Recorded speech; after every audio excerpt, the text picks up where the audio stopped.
বিসমিল্লাহির রহমানির রহিম। সবাইকে আসসালামু আলাইকুম ওয়া রাহমাতুল্লাহি ওয়া বারাকাতুহু।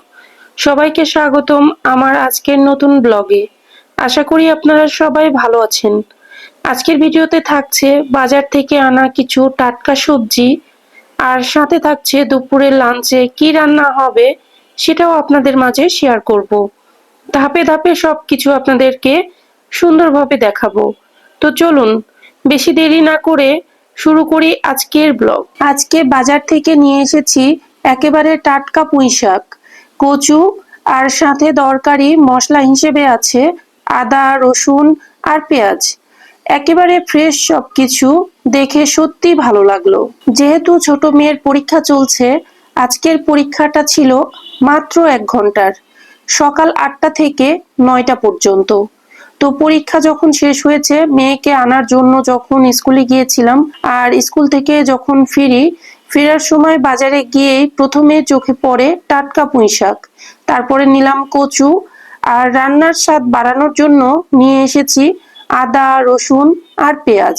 সব মিলিয়ে দুপুরের লাঞ্চে বেশ সুন্দর কিছু বানানো যাবে। ক্যামেরার বাইরে আমি আগে থেকেই কাটা বাছা সেরে নিয়েছি সব সবজি, আর মাছও ধুয়ে একেবারে রান্নার জন্য তৈরি করে নিয়েছি, যেন রান্নার সময় আর কোনো ঝামেলা না থাকে। সবজি কাটাও কিন্তু এক ধরনের আর্ট। শুধু রান্না ভালোভাবে করলেই যে স্বাদ হবে তা কিন্তু না। সবজি কাটার ক্ষেত্রেও যদি সুন্দরভাবে কাটা যায়, তাহলে দেখতে যেমন আকর্ষণীয় লাগে, ঠিক তেমনি খেতে গিয়েও আলাদা তৃপ্তি পাওয়া যায়। তো ভিডিওটির এই পর্যায়ে আমার প্রিয় ভিউয়ার্সদের উদ্দেশ্যে একটা ছোট্ট রিকোয়েস্ট, যারা ভিডিওটি দেখার জন্য ক্লিক করেছেন এবং দেখতে দেখতে এই পর্যন্ত এসেছেন, তারা যদি এখনো লাইক দিতে ভুলে যান, তবে অনুগ্রহ করে একটি ছোট্ট লাইক দিয়ে দিন। আর ভিডিওটি যদি আপনাদের ভালো লাগে, তবে অবশ্যই শেষ পর্যন্ত দেখার জন্য আন্তরিক আমন্ত্রণ রইল। তো আজকের লাঞ্চ তৈরির জন্য সবগুলো উপকরণ আমার কাছে সম্পূর্ণভাবে প্রস্তুত। এখন আমি চুলায় চলে আসলাম। দেখেন, আমি অলরেডি চুলায় একদিকে পুঁইশাক ভাজি বানাবো, তো সেই জন্য পুঁইশাক আমি তুলে দিয়েছি এক পাশে গ্যাসের চুলায়, আর আরেক পাশে কিন্তু একটা ফ্রাই প্যান দিয়ে দিলাম। এখানে কিন্তু আমি মাছ ভেজে নিব। তো আমি এখনো পর্যন্ত আপনাদের শেয়ার করিনি যে আজকের রেসিপিতে কি রান্না হচ্ছে, আপনারা অলরেডি জেনে গিয়েছেন। তো একটু বলেই দেই, দেখতেই পাচ্ছেন আমি কিন্তু পুঁই শাকের মধ্যে পরিমাণ মতন লবণ দিয়ে দিয়েছি, তার সাথে হলুদের গুঁড়া আর মরিচের গুঁড়া। তো সাথে কিন্তু আমি একটু মশলা অ্যাড করব, সামান্য একটু মশলা। যদিও বা পুঁই শাক আমি ভাজি করব, সেজন্য খুব বেশি মশলা ব্যবহার করব না, অল্প সামান্য মশলা দিয়ে দিলাম। তো এখানে সবগুলো উপকরণ যখন দেওয়া শেষ, আমি সামান্য একটু তেল দিয়ে দিব। সামান্য একটু তেল দিব এই জন্যই, কারণ পুঁই শাকটা আমি ভাজি বানাবো। তো ভাজি বানানোর জন্য যখন বাগার দিব, তখন কিন্তু আবার আমাকে তেল দিতে হবে। সেই জন্য তেলের পরিমাণটা জাস্ট অল্প সামান্য দিয়ে আমি সেই উপকরণগুলো শেষ করে, এই পাশে যে ফ্রাই প্যান সেটা কিন্তু গরম হয়ে গিয়েছে, সেজন্য তাতে আমি একটু তেল দিয়ে দিলাম মাছ ভাজার জন্য। আর এই পাশে পুঁই শাকটা আমি কিন্তু ঢাকনা দিয়ে ঢেকে দিলাম, যেটা সিদ্ধ হওয়ার জন্য। সিদ্ধ হলে বাগার দিলেই কিন্তু অলরেডি পুঁই শাক ভাজি হয়ে যাবে। খুব সিম্পল বিষয়। আর এদিকে দেখেন, আমি এক এক করে কিন্তু মাছ ভেজে নিচ্ছি। আর আপনারা কি খেয়াল করেছেন, এগুলো কিন্তু ইলিশ মাছ। তো আমার শ্বশুর শাশুড়ি এসেছিলেন, তখন ইলিশ মাছ আনা হয়েছিল, কিন্তু সেটার কোনো ভিডিও আপলোড দিতে পারিনি, অনেক ব্যস্ত ছিলাম।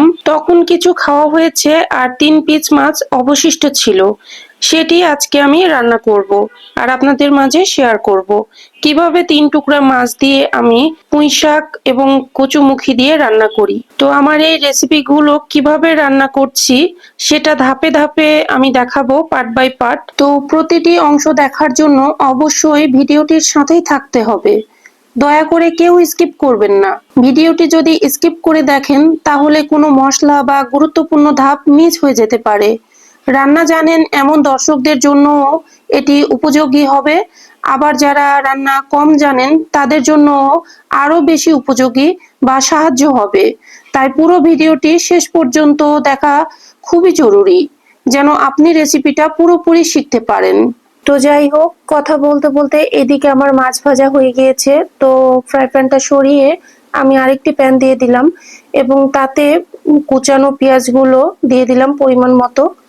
তো এখানে যে রেসিপিটি আমি রান্না করতে চলেছি তার জন্য যে পরিমাণ আমার পেঁয়াজ কুচি প্রয়োজন সেই পরিমাণ পেঁয়াজ কুচি দিয়ে তাতে আমি পরিমাণ মতন তেল দিয়ে দিচ্ছি।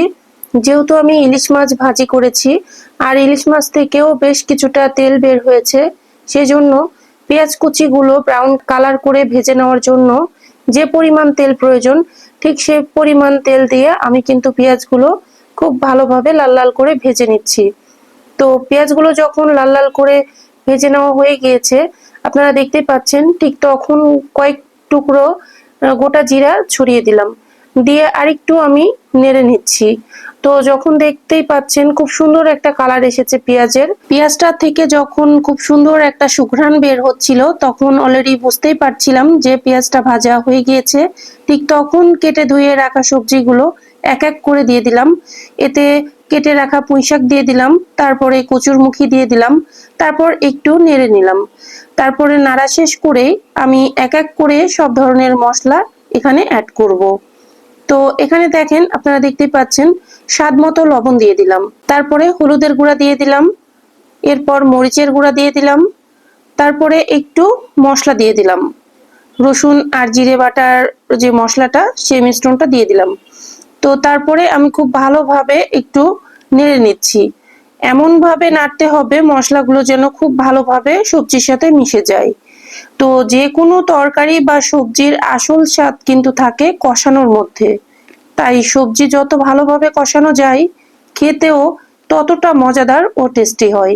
তো এই যে সবজিগুলো আমার খুব ভালোভাবে কষানো হয়ে গিয়েছে, তখন আমি সিদ্ধ করার জন্য পরিমাণ মতন একটু পানি দিয়ে দিলাম। তারপরে সবগুলো মশলা আমি মিশিয়ে নিচ্ছি পানির সঙ্গে। তো দেখেন খুব ভালোভাবে যখন সবজির সাথে মশলাগুলো মিশে গিয়েছে তখন আমি একটা ঢাকনা দিয়ে ঢেকে দিব এবং একটু অপেক্ষা করে নিব সিদ্ধ হওয়া পর্যন্ত। তো গ্যাসের ভলিউম কিন্তু এই সময়টা হাই হিটে ছিল। আর এইদিকে দেখেন অলরেডি আমার সবজি যেটা ভাজি করছি পুঁইশাক ভাজি, সেটা কিন্তু সিদ্ধ হয়ে গিয়েছে, যেটা চেক করে নিলাম। তো পুঁইশাক ভাজি বাগার দেওয়ার জন্য আমি আরেকটা কড়াই বসিয়ে দিলাম এবং তাতে পরিমাণ মতন পেঁয়াজ কুচি দিয়ে দিলাম, আর তার সাথে রসুন থেতা করা দিয়ে দিলাম, আর কয়েক টুকরা কাঁচামরিচ। এই কয়েকটি উপকরণ দিয়ে আমি বাগার দিয়ে নিব, আর তার সাথে পরিমাণ মতন তেল দিয়ে দিলাম।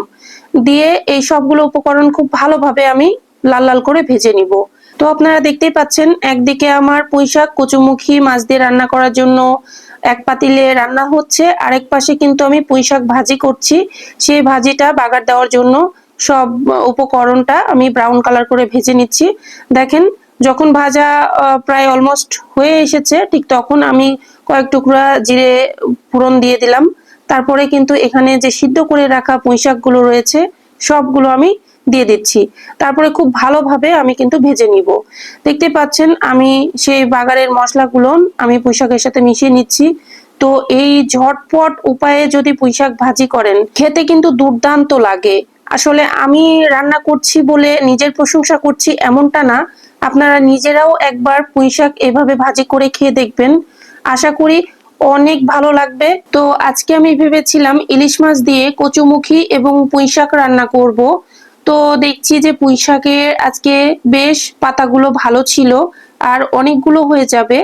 তো ভাবলাম যে আলাদা একটা রেসিপি করা যাক, একটা আইটেম বাড়বে, সেই জন্য আমি বেশি করে পাতাগুলো আর বেশ ডালগুলো নিয়ে আমি এক পদে ভাজি করে নিলাম। আরেক পাশে বেশ মোটা মোটা যেগুলো সেগুলো দিয়ে কচুমুখী দিয়ে ইলিশ মাছ রান্না করছি। দেখেন আপনারা দেখে বুঝতেই পাচ্ছেন।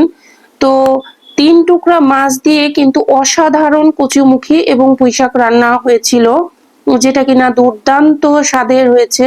3 টুকরা মাছ দিয়েও যে এত টেস্টি রেসিপি করা যায় যেটা কিনা আপনারা না দেখলেই মিস করবেন আর রান্নাটা না খেলেই মিস করবেন।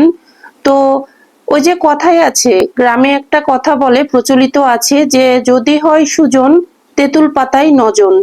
তো 3 টুকরা মাছ দিয়ে আজকে আমাদের পরিবারের সবার দুপুরে লাঞ্চ হয়ে যাবে ইনশাআল্লাহ। তো দেখেন অলরেডি আমার কষানো শেষ, সিদ্ধ করানো শেষ। তো আমি মাছগুলো দিয়ে দিলাম, তারপরে ঝোলের পানিটা দিয়ে ঢাকনা দিয়ে দিলাম। আর ঝোলটা যখনই একটু ফুটে আসবে বা গাঢ় গাঢ় হয়ে আসবে ঠিক তখনই আমার রান্নাটা হয়ে যাবে। আর এদিকে দেখেন পুঁইশাক ভাজি কিন্তু অলরেডি হয়েই গিয়েছে। তো আরেকটু আমি নেড়ে নিচ্ছি। অসাধারণ দেখতে দেখাচ্ছে, যেমনটা কালার তেমনটা লোভনীয় হয়েছে। তো দেখেন আমি একটু চেক করে নিলাম সিদ্ধ হয়েছে কিনা। তো রান্না এখন অলমোস্ট ডান। ইলিশ দিয়ে পুঁইশাক আর কচুমুখির রেসিপি, সাথে পুঁইশাক ভাজি, দুটোই দেখতে কতটা লোভনীয় হয়েছে। আর কালারটা তো মাশাআল্লাহ। আশা করি আপনাদের ভালো লেগেছে। তো এখানেই আমি বিদায় নিচ্ছি। ইনশাআল্লাহ আবার নতুন কোনো ব্লগে কথা হবে। সবাই ভালো থাকবেন, সুস্থ থাকবেন। আল্লাহ হাফেজ। আসসালামু আলাইকুম।